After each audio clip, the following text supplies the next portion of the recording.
The best products for low porosity 2026. If you still haven't gotten down your routine for the year, make sure to get your notes, and let's make this very simple. Make sure you also pay attention because wherever you see a red dot means it contains protein, a light amount of protein. And as you go through this video and you're building your routine, you just want to make sure your entire routine, only one of the products has protein. So that's your only challenge for this video. And yeah, let's get started. Step 1, this applies to you if you have thick, curly, and coily hair. You're gonna need a pre-poo to help you detangle your hair before you shampoo. This helps with reducing knots, breakage, and is definitely a key when it comes to length retention. The African Pride pre-poo is the best in the game right now because it will create that slip. We could also do a DIY flaxseed or aloe, which is an amazing substitute for this product. Now for your clarifying shampoos. You wanna clarify once a month to give your hair a nice reset, especially if you're using heavy products like gels, silicones, and all that stuff. But you also do want to manage how often you're using those type of heavy products because you don't want to be clarifying too often. Clarifying can be very drying and can be very harsh on your hair cuticles. So once a month. And when you're clarifying your hair, you always want to make sure you're following up with the hydrating or moisturizing shampoo. Your hydrating shampoo are the shampoos that help with adding water into your hair cuticle. When you have low porosity, you want a hydrating shampoo. That should be your go-to, your weekly go-to.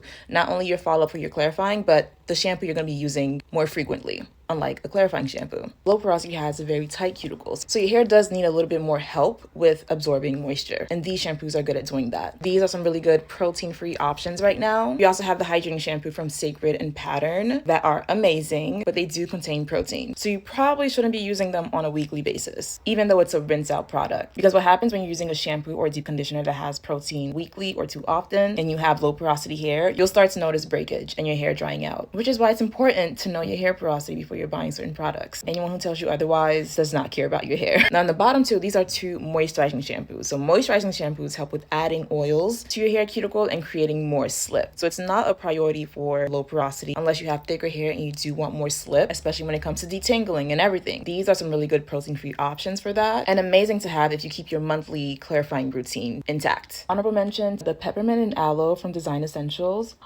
I never tried a shampoo that made my scalp feel like every single pore was just opening up. And this is just amazing if you have dandruff and if you're really prioritizing scalp care and everything like that this year. So 10 out of 10 for this one. Your deep conditioners. These are some amazing protein-free deep conditioners. I had to mention the TGIN because surprise, surprise, they updated the ingredient list and it now contains protein. So if you are buying it, you just want to make sure you're double checking the ingredient list to see if you're getting the older formula or the newest one. The Amika Hydro Rush is also amazing. It contains hyaluronic acid, which is going to help with attracting more moisture into your hair cuticle. And the Honey Cream Deep Conditioner from Design Essentials. I've heard so many good reviews about this one in terms of slip, and like the girlies are literally stacking up on this. Like it's actually hard to find. If you see it somewhere, because it's always sold out, just buy it immediately at this point. But yeah, if you've been using this, let us know what you think about this product in the comments. Also, because the TGIN one does now have protein, you just want to make sure you're not using it weekly and just like once in a while. The other three, yes. This one, moderately. Here are some more protein-free deep conditioner options. The one from Pattern is an intensive conditioner, so it's a bit more thicker and intense than a regular conditioner. And if you have low porosity, you always want to make sure you're deep conditioning with a steamer. I feel like as a low porosity, you shouldn't be living your life without a steamer. But yeah, these are some good protein-free options that you can use after you shampoo and that you can use on a weekly basis without worrying about extra protein. And also the reason a low porosity wants to be careful with protein is because your hair is protein rich. Your hair cuticle is super tight, so there's no actual gaps that need to be filled in unless you're styling your hair too frequently, using heat, straightening, and things like that. You just need a reason to include protein ingredients in your routine. Now, these are the deep conditioners you're going to use if you are frequently styling, straightening, or experiencing any slight damage. They're not your typical protein treatment, but they do include protein ingredients higher on the ingredient list. So if you have any slight damage, or you know you've been styling your hair too frequently, too much manipulation, or maybe you've been using a little bit too much heat, that's when you want to swap out your regular conditioner for one of these deep conditioners to give your hair and your curls a nice little bounce back. Once a month, not more, just a nice little boost up to your hair's health. And now that we're done with wash day, you're either going to do your moisture routine or your styling routine. Your moisture routine is what you go for if your goal is length retention, and you just want to make sure your hair stays moisturized for the whole week. These are amazing for protective styles, low manipulation, and things of that sort. Depending on your hair's thickness, you'll either do a leave-in cream and oil or just a leave-in and oil, but your leave-in will always be your first layer. It's kind of like your hair primer, but like for slip and manageability. Your styling routine, this is where the girlies get real creative, especially for the wash and go girlies, or if you're doing a braid out, twist out, and you just want to do a nice cutesy style for the week that could at least hold you until your next wash day. These are like the many combinations that the girlies be using. So always try what's best for you, but when it comes to styling, it is good to experiment to see what works with what. But overall, when you have low porosity, you just want to make sure you're not layering too much and that you're focusing on lightweight products that can actually penetrate your hair. So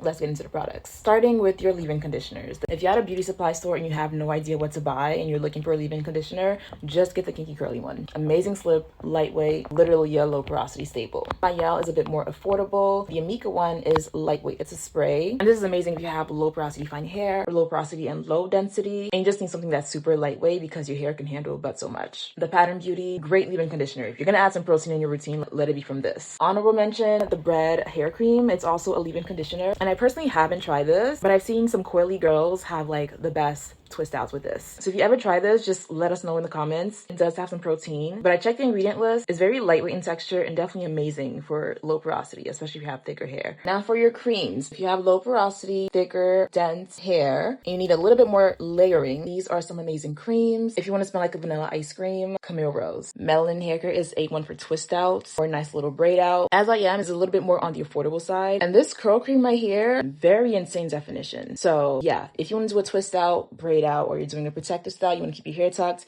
these are some good layering creams. You could then follow up with an oil, a lightweight oil like a jojoba, argan, and that will be good enough for like a calm, simple moisture routine. Now for my girlies, I love a good wash and go. These are some amazing gels and custards. The Kinky Curly one gives you a nice medium hold and pairs really well with their leave-in. Mish has a whole bunch of different flavors, but this is the one that I've personally tried and it smells so good, like you literally smell like pineapples. But like honestly, you should try all of their flavors. Amazing hold, strong hold. It also has a built-in leave-in, so you're meant to use this on its own. I didn't and I got the worst flake ever, but that's also because I don't listen. So the Inner can also be used on its own, but I also heard that it pairs really well with Uncle Funky's Daughter Curly Magic, which also does have protein, so be careful with that. And it could also be used for slick backs. So, and the B Girl, it's a curl custard, but it has like the strongest hold of all three. There has been a lot of thoughts and opinions around this, and based on what I've learned, you just want to make sure that your hair is fully drenched when you're using this product to avoid the flakes. And I also learned that it works really well with the 808 base gel from the Dew, so do with that information what you will. But if you use any of these products, let us know what combos worked for you. And last but not least, your mousses. These are the best in the game. The top two have the strongest hold and give you amazing definition. The pattern is literally amazing and it's protein free. Mish,